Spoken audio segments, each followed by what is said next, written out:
Se reanuda la sesión. De acuerdo con el calendario aprobado por la comisión, ha sido citado para las 19:30 don Víctor Zapico Zapico. Llámese al compareciente, por favor.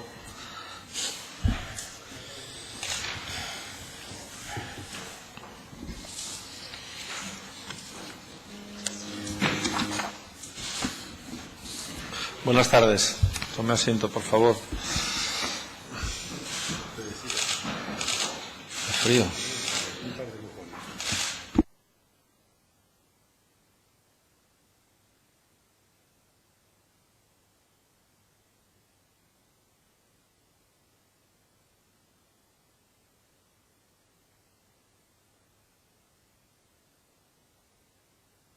Buenas tardes otra vez. Se hace constar que el compareciente está presente.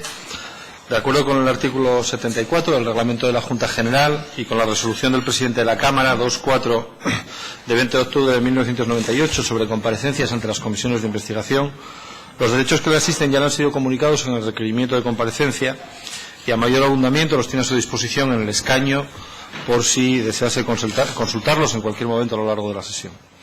No obstante, si usted lo desea, esta presidencia se lo recuerda, o si quiere se da por instruido, como usted considere. ¿Se da por instruido? Bien.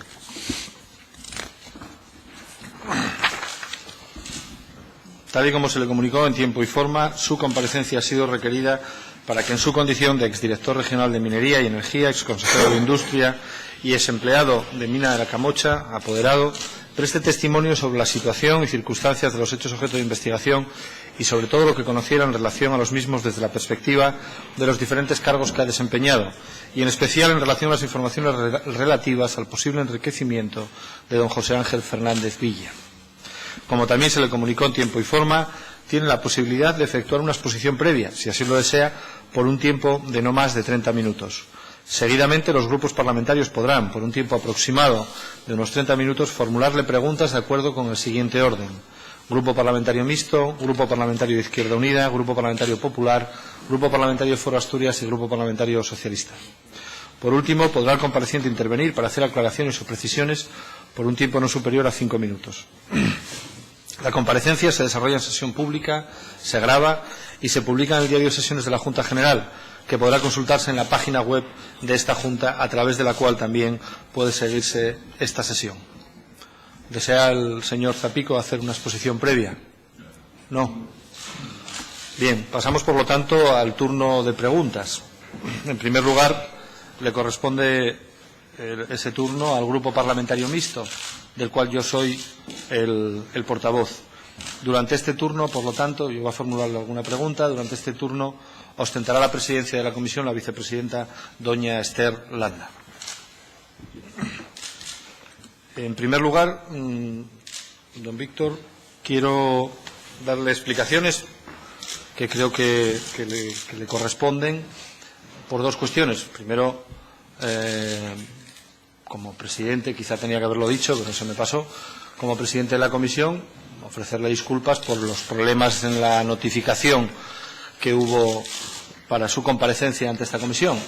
Como le expliqué, como le leí ahora en la exposición, digamos, de los derechos que les corresponden, las notificaciones hay que hacerlas en tiempo y forma. Eso es lo que tiene que hacer un Parlamento, no valen las notificaciones de cualquier manera. Y por eso, cuando usted compareció el otro día ante esta comisión, necesitábamos que la comparecencia fuese precedida de una notificación formalmente, correctamente hecha.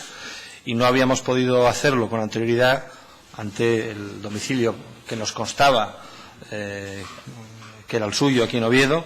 Habíamos hecho 22 intentos a lo largo de 14 días a distintas horas y nos había resultado imposible comunicárselo.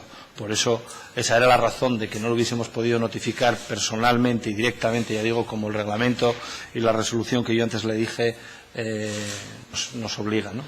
Y por lo tanto, en fin, siento que se haya producido ese incidente, sabiendo como sabíamos que efectivamente usted residía muy próximo a esta Junta, pero eso, como comprenderá, no es óbice para que la notificación hubiese que hacerla de forma regular y formal. Y ya ahora, hablando personalmente, como diputado y como portavoz del Grupo Parlamentario Mixto, yo en declaraciones a los medios dije que me sorprendía que usted estuviese huido. No dije fugado, dije huido. Y, bueno, era una descripción metafórica porque a mí me sorprendía, ya digo, ese intento de notificación en 22 ocasiones que no había resultado efectivo, pero probablemente hubo un exceso en esa calificación metafórica y si usted se sintió molesto, le ofrezco disculpas por haber hecho esa calificación. En cuanto a las preguntas que tenía intención de hacerle, bueno, el objeto fundamental, o uno de ellos, hay dos objetos fundamentales de esta comisión, uno determinar el posible origen de la supuesta fortuna oculta del señor José Ángel Fernández Villa, un segundo objeto sería determinar la gestión, la regularidad o no de la gestión de los fondos mineros en Asturias y en su caso la posible conexión con esa fortuna oculta, pero usted realmente responsabilidades en la administración del Principado de Asturias creo que las ostentó hasta el año 93, ¿no? Fue consejero de Industria y cesó en el año 93, con lo cual el primer plan de la minería es del año 98-2005, cuando ya habían pasado años en los que usted no ostentaba responsabilidades en el Gobierno de Asturias. Pero respecto al otro punto, respecto al posible origen de esa supuesta fortuna oculta del señor Fernández Villa, en distintos medios se le ha relacionado con una relación, digamos, de amistad muy intensa con el señor Fernández Villa. Se ha hablado de la existencia en Asturias de una denominada trama carbonera, hablando, digamos, términos coloquiales para que nos podamos entender, de donde podría proceder esa trama carbonera y la posible influencia que el señor Fernández Villa ejerciese sobre determinados departamentos de la Administración del Principado de Asturias, y le estoy hablando en concreto sobre la Dirección Regional de Minas y la Consejería de Industria, responsabilidades que usted había ostentado, pues, en fin, esa influencia y esa trama se apunta como uno de los posibles orígenes de esa fortuna oculta. Y usted, ya digo, estaría afectado por haber ostentado esas responsabilidades, tanto de director regional de Minas como de consejero de Industria, y yo no sé si usted, en fin, respecto a eso, sabe algo en relación con esa supuesta trama carbonera o no. ¿Puedo contestar? Sí, por supuesto. Bueno, en primer lugar voy a decirle que ni sé, ni puedo, ni quiero contribuir a especular sobre la posible fortuna del señor José Ángel Fernández Villa y menos aún dar pie a esta especie de cábala que se acaba de montar en la región respecto a este tema, entre otras cosas porque, usted lo ha dicho, llevo 22 años fuera de la administración y me preguntan por la fortuna de una persona que evidentemente tenía una relación muy cordial, sigo manteniendo esa relación cordial con él.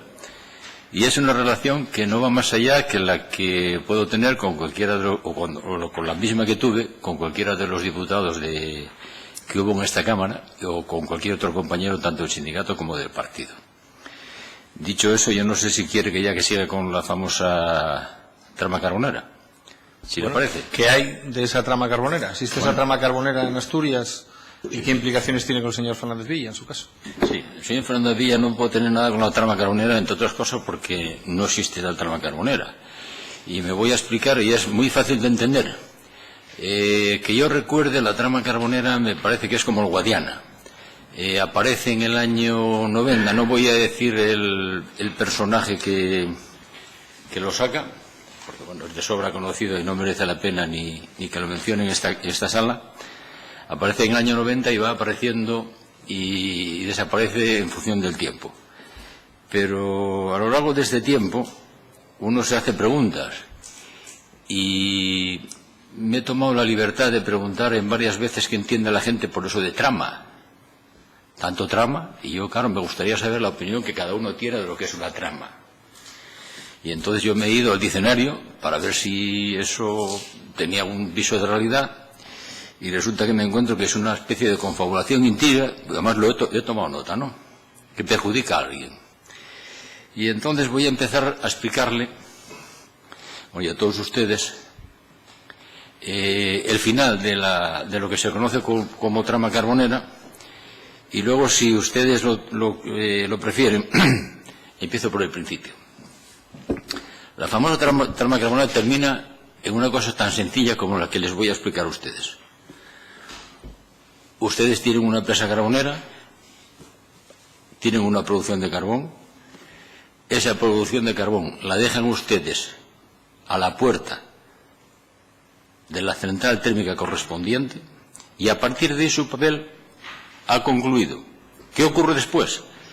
Que la compañía eléctrica le pesa el carbón,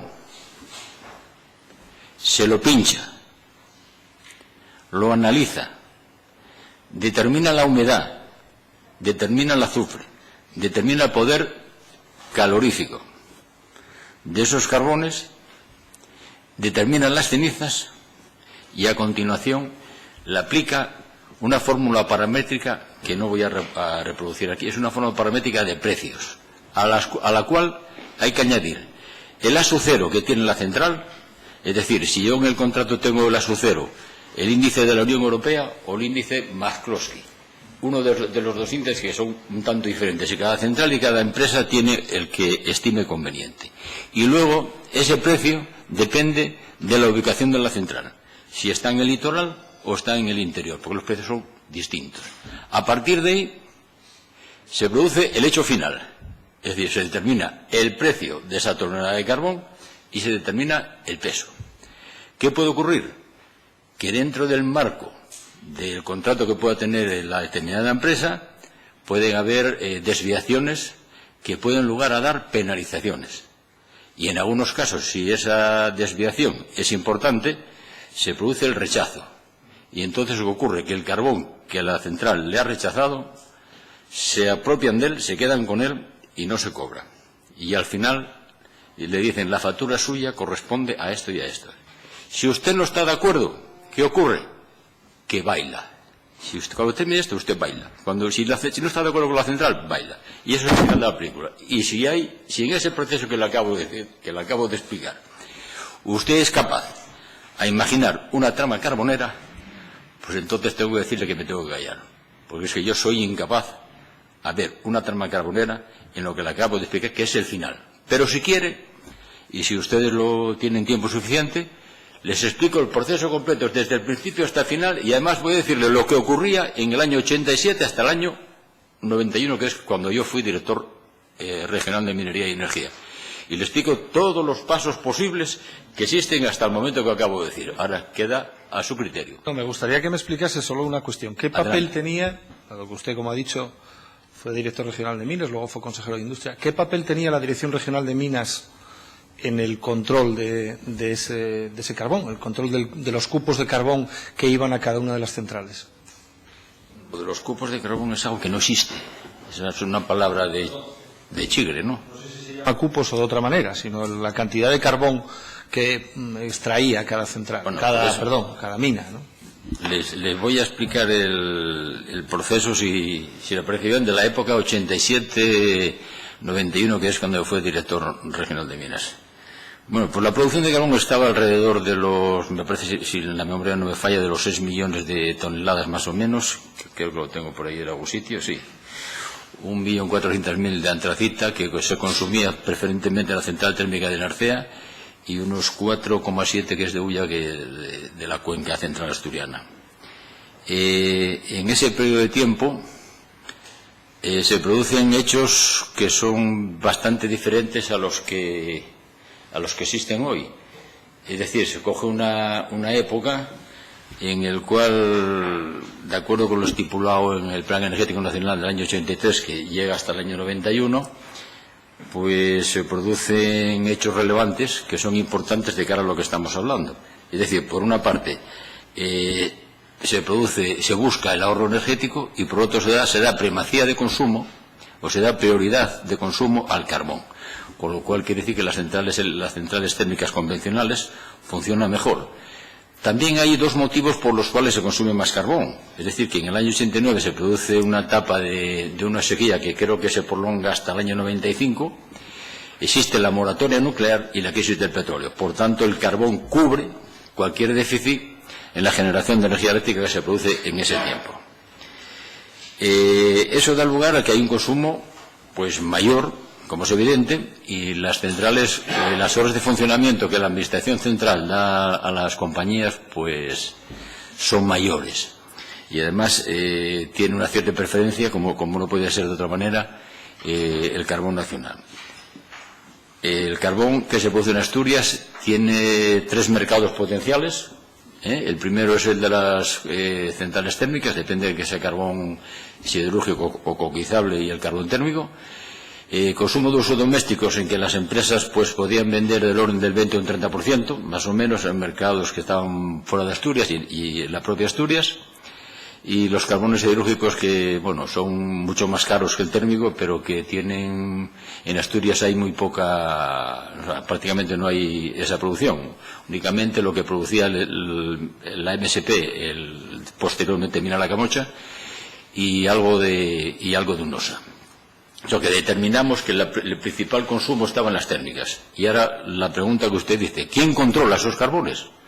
Bueno, pues esos carbones los controla la compañía eléctrica, que tiene la obligación y tiene el mandato de controlar no solo los carbones que va comprando, sino que existe otro organismo que se llama OFICO, que es la Oficina de Compensación de las Compañías Eléctricas, que a su vez controlan los stocks de la térmica y los de la mina y las minas. Y en ese tiempo recuerdo que se hacían inspecciones tanto de la central como de OFICO, de los carbones que se estaban moviendo.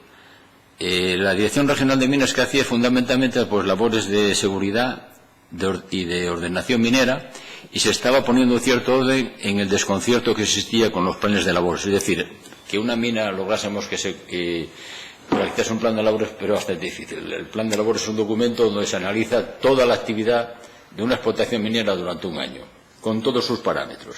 Es un análisis bastante importante dentro del conjunto de la minería del carbón.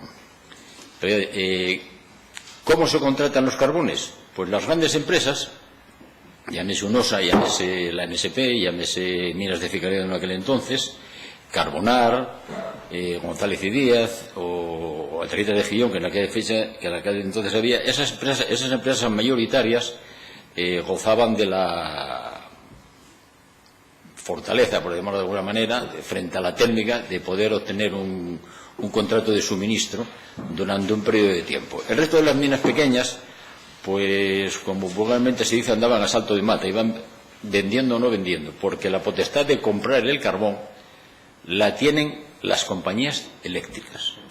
No las impone. Estoy hablando, recuerden, del año 87 al año 91. Es decir, yo, compañía eléctrica, compro el carbón a la empresa Juanita y la compro al almacenista de no sé dónde.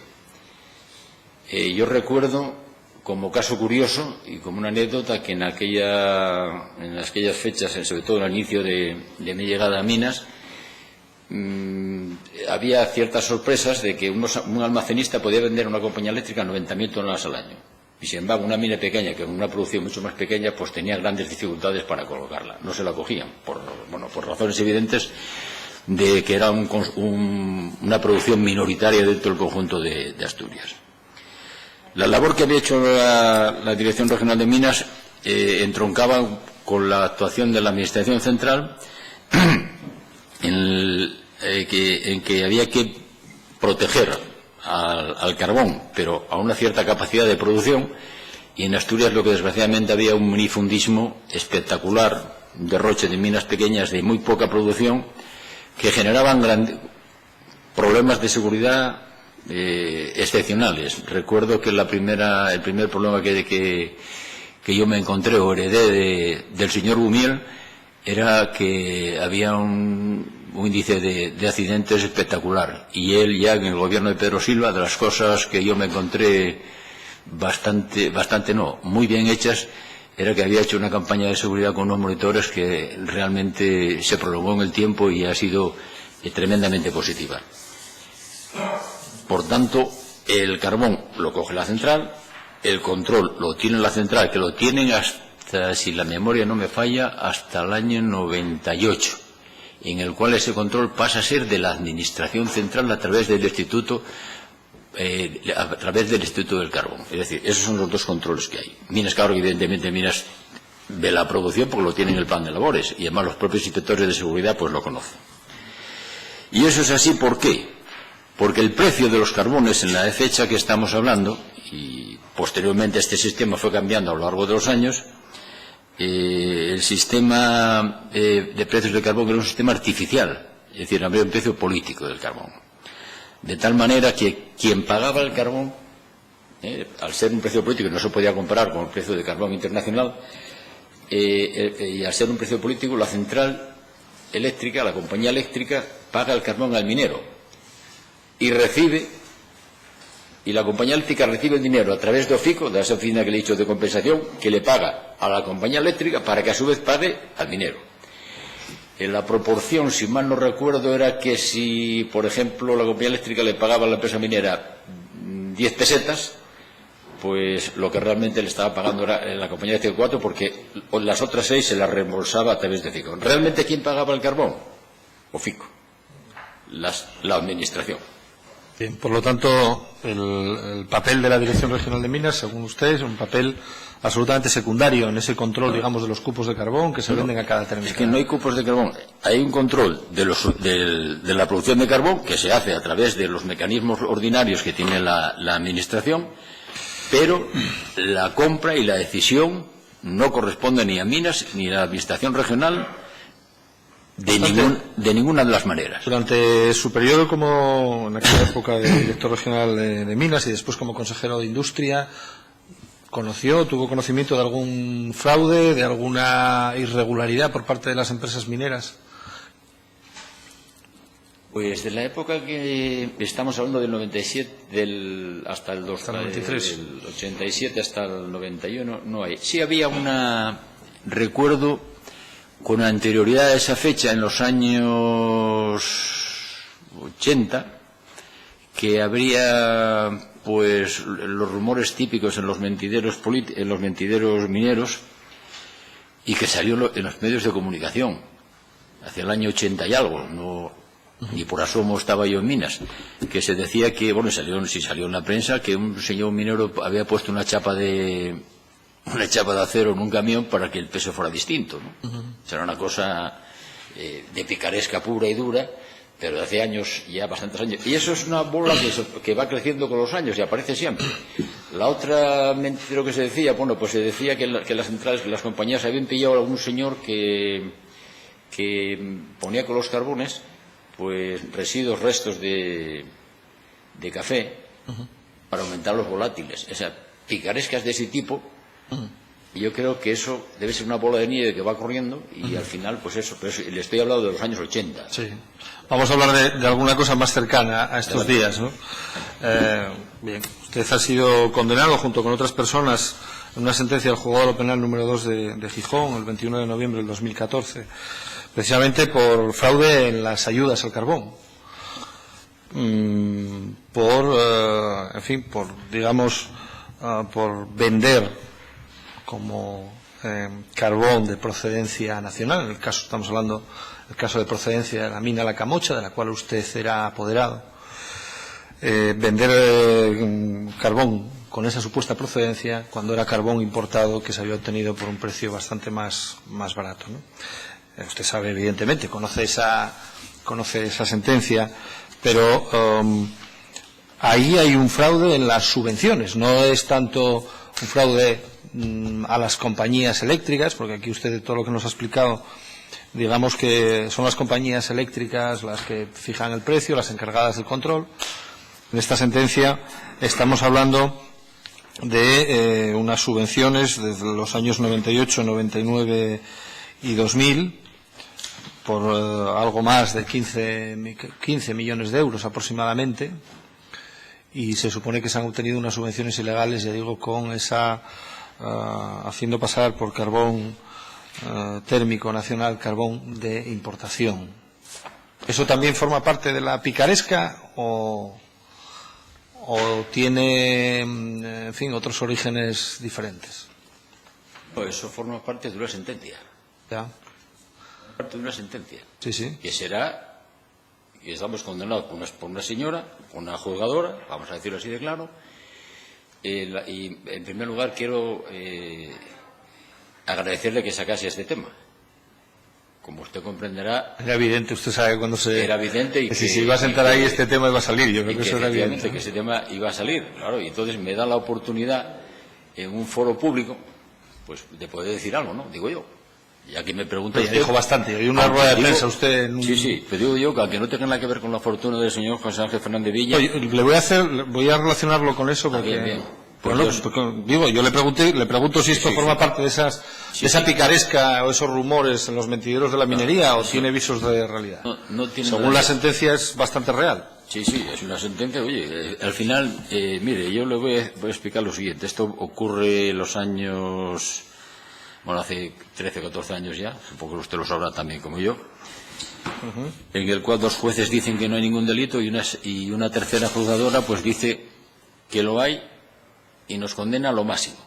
Y yo creo que eso es tan respetable como lo mismo que respetamos los dos jueces que dijeron que no había ningún delito, pues hay que respetar la tercera. Y ahora se va a recurrir a la audiencia. Curiosamente estamos esperando la gracia de los 10 días. Usted conoce la sentencia desde hace 2 meses, me parece, ¿no? Sí. Estamos esperando a que la juzgadora dé respuesta a las aclaraciones que ha pedido la Abogacía del Estado y alguna defensa, y dentro de poco, supongo que cuando eso ocurra, pues tendremos 10 días de plazo para hacer el recurso. Yo he calificado la sentencia en su día. No, pero mire, yo no quiero entrar en el tema de la sentencia y del recurso. Sí. Yo le he hecho una pregunta porque eso lo relaciona con un cobro ilegal de subvenciones por la venta de carbón. Sí. Y tiene algo que ver con lo que estábamos hablando de la trama carbonera, ¿no? Y además, mire, en la sentencia a usted le sitúa como la persona que dirigía día a día, en su calidad de director de servicios de Mina La Camocha, la actividad de la mina, y le sitúa, y digo textualmente, en la posición de control sobre el entramado, fíjese lo que hablábamos antes de trama, ¿no? Sobre el entramado para disfrazar la producción real de las empresas. Esto tiene que ver con esos rumores que hablábamos, no es exactamente lo mismo, porque aquí el fraude se produce al Ministerio de Hacienda, y por cierto, lo dice la señora juez, que es la única que lo puede decir, pero también lo dice el abogado del Estado y lo dice también el fiscal. Bueno, sí, yo creo que le cojo la intención y se la voy a contestar. La juzgadora dice que se compró carbón foráneo por parte de Mina La Camocha con la subvención. Hasta ahí estaremos de acuerdo, ¿no? Eso lo dice la sentencia. Bien. Vayamos a la subvención, pero brevemente le voy a hacer un pequeño matiz para que la memoria funcione. Usted imagínese que yo desarrollo un trabajo, una actividad, en la cual tengo una nómina de 700 euros al mes. Perfectamente bien. Dentro de esa nómina yo tengo lo que se llama la ayuda familiar, los famosos puntos. Recordará usted eso, ¿no? No, a mí no me tocó eso ya. Pues a mí me tocó. Los famosos puntos. Bueno, pues yo, que gano 700 euros al mes, incluidos los puntos, con eso tengo que pagar la hipoteca, o la renta, la luz, el agua, los impuestos municipales, la recogida de basura, por decir algo, y además comprar la leche y el pan. Pero ya no me alcanza más. Entonces acudo a comprar otras cosas por otra razón. Pues eso es lo que ha ocurrido en La Camocha. Es decir, que es que esa ayuda familiar, por haber pagado la renta del otro, compré carbón con ella o algo. Es que lo estoy diciendo porque si a mí la juzgadora me está diciendo que compro carbón con una subvención, y yo lo digo a usted, que el concepto de ayudas y salarios de aquel entonces hay un déficit de cubrir lo mínimo básico, hay un déficit de 2.000 millones de pesetas, y la juzgada dice, es que usted compraron carbón con ese dinero. Y yo, pero si yo para funcionar normalmente sin hacer absolutamente nada, me faltan 2.000 millones de pesetas. Pero bueno, lo dice ella y así será. Y alguien tendrá que decir si eso es así o no es así. Eso está así.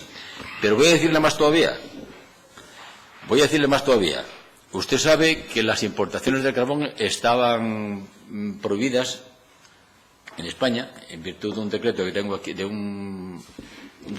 aquí, es publicado en el Boletín Oficial del Estado, hasta el año 1998, el que quedó contingente libre y punto.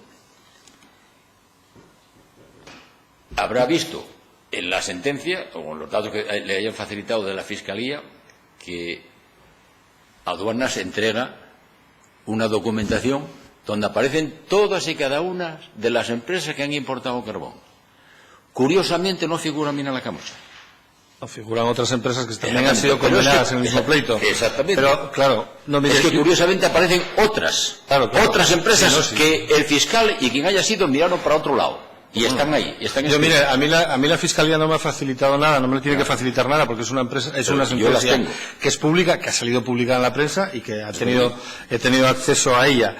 Pero estamos hablando del tema de trama carbonera, subvenciones al carbón, y lo que dice la sentencia es que Mina La Camocha, de la cual usted era apoderado, obtuvo en los ejercicios 98, 99 y 2000 las denominadas ayudas al funcionamiento y la reducción de la actividad de las empresas mineras del carbón que concedía el Ministerio de Industria, con cargo a los presupuestos generales del Estado.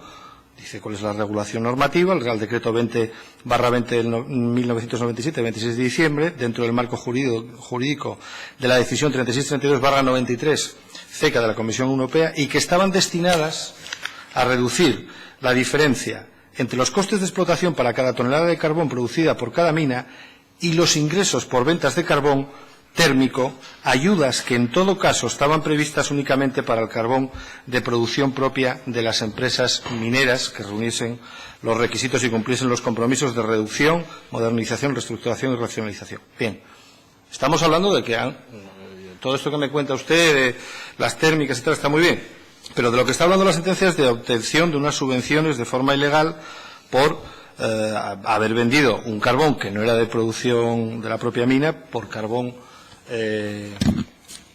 digamos, carbón extranjero por carbón de la propia mina.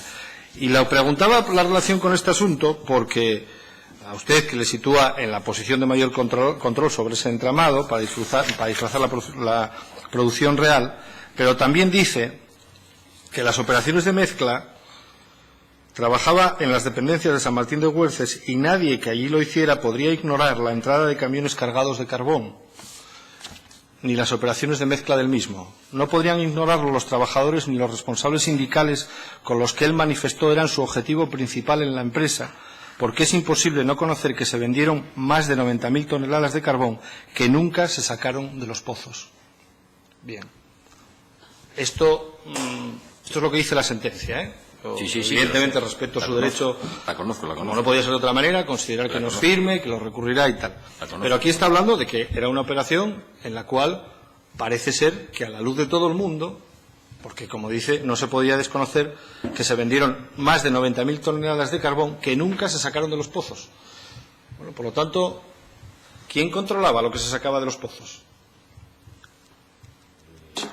Es que me pregunta tantas cosas a la vez, pero voy a intentar contestarlas a todas. Y se lo voy a ir una por una para que no haya ningún problema. Por eso digo que me alegro que usted me lo haya preguntado. Voy a empezar por la última. Usted me acaba de preguntar, bueno, yo no tengo nada que ver con la producción de carbón, siendo un apoderado. La producción de carbón, como usted sabe, está regida por ley. Y la ley dice que eso corresponde a la figura del director facultativo, que es quien organiza, quien firma, quien controla la producción y firma los planes de labores. Y la figura del director facultativo tiene otra condición, tiene otro condicionante. Además de estar marcado por ley, tiene el condicionante que tiene que ser ingeniero de minas. Yo no lo soy. Por tanto, yo no tengo nada que ver con esa posición. Pero eso es como, lo póngalo usted como una anécdota. Usted ha hecho una pregunta que me parece interesante. Ha dicho usted, ¿y quién controla la producción? Se lo voy a decir. Ministerio de Industria y Energía. Destinatario. Ilustrísimo señor Teniente Fiscal de la Fiscalía Especial para la Represión de los Delitos Económicos relacionados con la corrupción. adjunto le remito informe, pam. Todas esas cosas. Y dice, el punto número 5 de esa contestación que está firmada por el señor don Juan Miguel Benítez Torres. Y dice, el punto 5, las empresas mineras no están obligadas a realizar ningún control sobre sus producciones. Creo que le he contestado a su pregunta, ¿no? Bien, esa una. Sí, pero era el Instituto del Carbón, entonces, el que tenía que realizar ese control. Todo el control corresponde al Instituto del Carbón, efectivamente. Bien, entonces ahora voy a contar la siguiente pregunta que hizo usted de la juzgadora, que dice que nadie que estuviera en la empresa podría olvidar, y tiene razón, nadie que estuviese en la empresa, los 500 trabajadores de toda la empresa, los 1.200 vecinos de San Martín de Huerces tenían que haber visto los camiones. Curiosamente, en la sentencia... ¿Y no los vio nadie? Exactamente. Curiosamente solo... La Guardia Civil sí los vio, ¿no? Es que curiosamente lo de la sentencia, lo curioso de la sentencia es que solo los tenía que haber visto yo. O sea, es que los vi yo. Víctor Zapico tenía que haber visto los camiones. Usted se le ha apoderado y era el que se relacionaba con las térmicas, el que es que no quiero decirle que se soy apoderado, no, es que lo tenía que haber visto el ingeniero, lo tenía que haber visto el oficinista, lo tenía que haber visto el guardia jurado, lo tenía que haber visto el picador, lo tenía que haber el vecino de la entrada del lavadero. Quiero decir que la sentencia dice que lo tenía que haber visto yo, Víctor Zapico, por alguna razón será, ¿no? Y los 500 y pico restantes, o los 1.000 o 2.000 señores de Mina La Camocha, no lo tenían que ver. O sea, y si lo vieron, yo sí y los demás no. Pero bueno, yo creo que ese tema está aclarado. Pero voy a aclarar otro tema que tampoco usted probablemente no se entienda, claro, efectivamente. Usted ha hablado de las ayudas a La Camocha, porque el fraude viene como consecuencia de las ayudas. Y entonces, lo que sería interesante, como usted ha dicho, hay que mirar vamos a ver si le digo el número, porque va interesante, ¿no? La decisión 3632 de la Comisión de 28 de diciembre de 1993, que dice lo siguiente: las ayudas de los Estados miembros, y señala claramente dos aspectos distintos. Uno es artículo 3, lo que usted acaba de decir, ayudas al funcionamiento, y artículo 4, ayudas a la reducción de actividad. Si usted coge el decreto 2020, que es el que había hecho el Instituto del Carbón, la autoridad española, dice lo mismo, pero hace una trampa. Una trampa no. Unifica ayudas al funcionamiento y ayudas a la reducción de actividad. Los dice como una ayuda sola y no como dos. Y cree que eso, y luego dice que eso, y el fiscal y la juzgadora dice que eso es lo mismo, y no es lo mismo. No tiene nada que ver. Y le voy a explicar también el porqué. Sencillamente, las ayudas de funcionamiento se corresponden y se dan a aquellas empresas que tienen la capacidad de llegar a ser viables. Y tiene usted razón, la diferencia entre el coste de explotación y el precio de venta. Eso es lo que dice para las empresas con funcionamiento, cuya condición es que minoren las ayudas y que tengan la posibilidad de llegar a ser viables, porque eso es el plan del carbón, hacer que empresas que son, aunque ha habido dos tipos de empresas, una esas y otras las que no van a ser viables. Y las ayudas, en este caso Mina La Camocha, que son ayudas a la reducción de actividad, dicen que se dan para cubrir los costes de explotación de la empresa de aquellas que no tienen ninguna posibilidad de ser viables. Es decir, nunca van a ser viables y que únicamente se mantienen por razones sociales y territoriales. Hay una diferencia. En el caso de Mina La Camocha. El caso de Mina La Camocha y el caso de UNOSA y el caso de alguna. Pero la cuestión es que sea un tipo de ayuda u otra, solo se ayuda al carbón extraído de las minas. No, verá usted, se lo voy a explicar también. Hasta el año 98,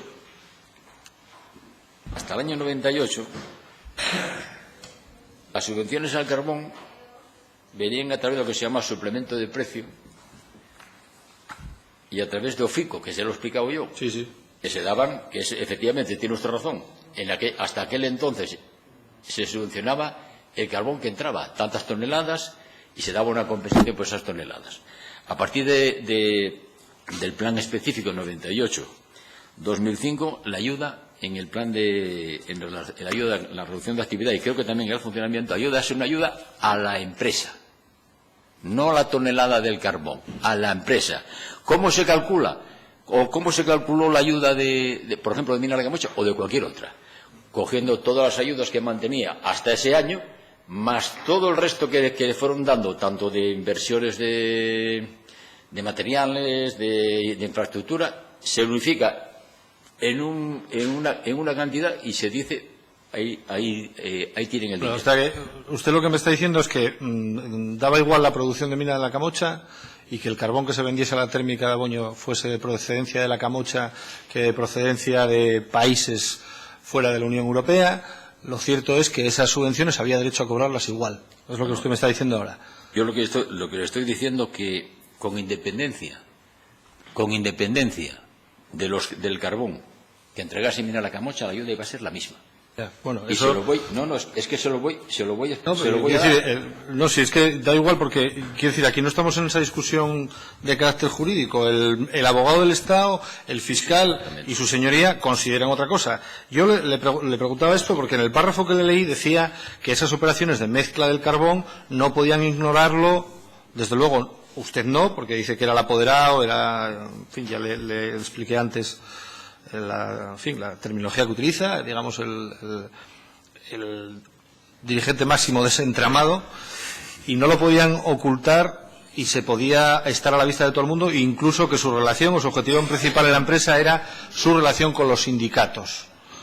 Porque también la sentencia dice que los sindicatos no podían ignorar que se estaba produciendo esta mezcla de carbón. Por eso lo relaciono con con el objetivo de esta comisión. Esa era una función esencial suya en la Mina La Camocha, y eso tenía alguna relación con su buena relación personal con el señor José Ángel Fernández Villa. En absoluto. Una de mis labores fundamentales en Mina La Camocha, lo he explicado claramente cuál era. Era la preocupación que tenía el máximo accionista de la empresa, es decir, que no hubiera conflictividad. Eso es la baza fundamental que se quería mantener. Y yo me reunía con los sindicatos siempre que podía, pero que nada tenía que ver porque con José Ángel Fernández Villa no existía ninguna reunión de los sindicatos, ni por asomo. Salvo, quiero recordar que una vez, no sé si fue una vez o no, o con un encierro o algo así, no recuerdo exactamente, pero vamos, que ligar al señor Fernández Villa con el tema de la Camocha es, bueno, es una locura. Es una locuración. Una última pregunta. Lo que usted me diga. El señor Juan Miguel Méndez Torres, que era el gerente del Instituto del Carbón, a partir del año 98, lo que era el Instituto del Carbón, el que tenía que llevar el control de la producción de esas minas que estaban subvencionadas, que tenían esa subvención, era un gasto de 2.500 millones de euros aproximadamente, 80 empresas mineras, y él creo recordar, como no sé si lo recoge la prensa, me hubiese gustado haberle hecho esta pregunta directamente a él. De hecho estaba citado aquí y no ha comparecido, y me parece que era una parte fundamental el que pudiese haber dado explicaciones el instituto, digamos, el organismo de la administración del Estado encargado de vehicular todas estas ayudas a la producción y fondos mineros, ¿no? Pero él creo que manifestó en el ámbito de ese procedimiento judicial que el instituto nunca tuvo medios para hacer ese control, porque digamos que tenía una falta absoluta de capacidad inspectora, y que eso fue lo que facilitó probablemente que la entrada del carbón en la Camocha fuese sin control, porque este Instituto del Carbón no tenía medios. De hecho dice que era el penúltimo organismo autónomo de la Administración del Estado en dotación de personal, solo por detrás, o mejor dicho, solo por delante del Instituto de Cría Caballar.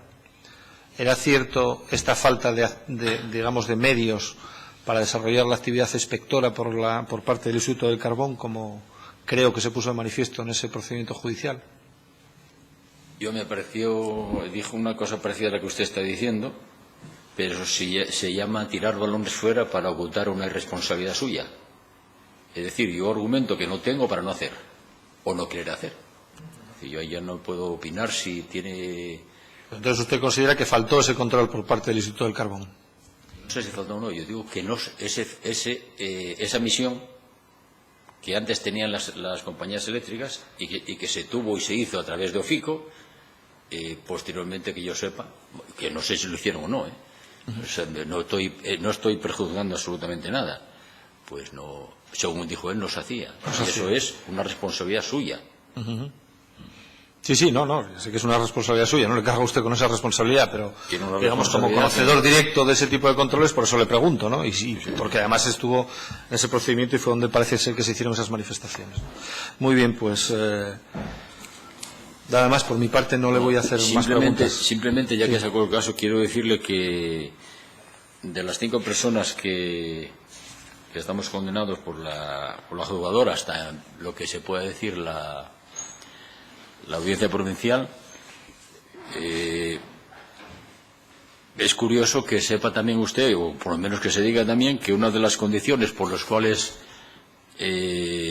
a mí se me condena es por haber sido consejero de Industria. Es curioso, ¿no? Sí, también se cita. Y no me condenan por ser consejero de Obras Públicas.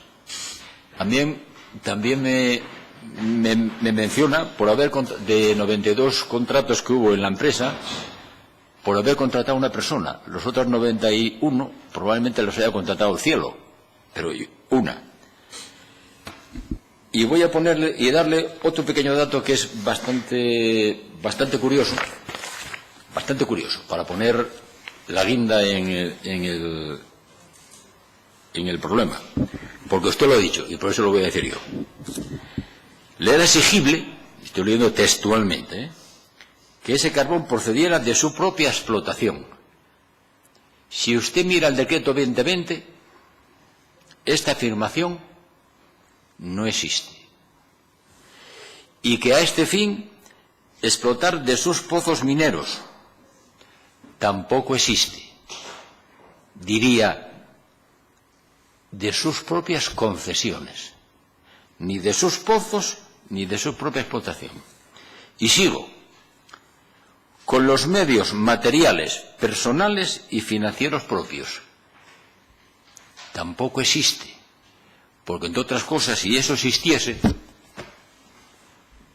el 99,99% de las empresas estarían incumpliendo lo que aquí se dice, porque todas tienen contratistas, todas, UNOSA, Carbonar, que contratan no solo talleres de explotación, sino cualquier otro tipo de actividad. Es decir, y estoy leyendo textualmente, proceder con su propia explotación, de sus propios pozos, con sus medios materiales, personales y financieros propios. Eso no existe en el decreto 20. Si existe aquí, es que simplemente se lo pongo como ahí está.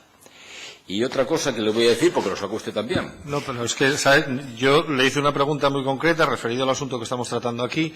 Y yo, en fin, las disquisiciones jurídicas que usted tenga con la sentencia, evidentemente, hay otros ámbitos distintos para tratarlos que no son estos. Es que al decirme usted que... No, nada más, yo no quiero decir, la pregunta que yo le hice ya me la ha respondido. Si la pregunta es que el señor Fernández Villa tiene algo que ver con este tema, pues bueno, eso entra en la cabeza de alguna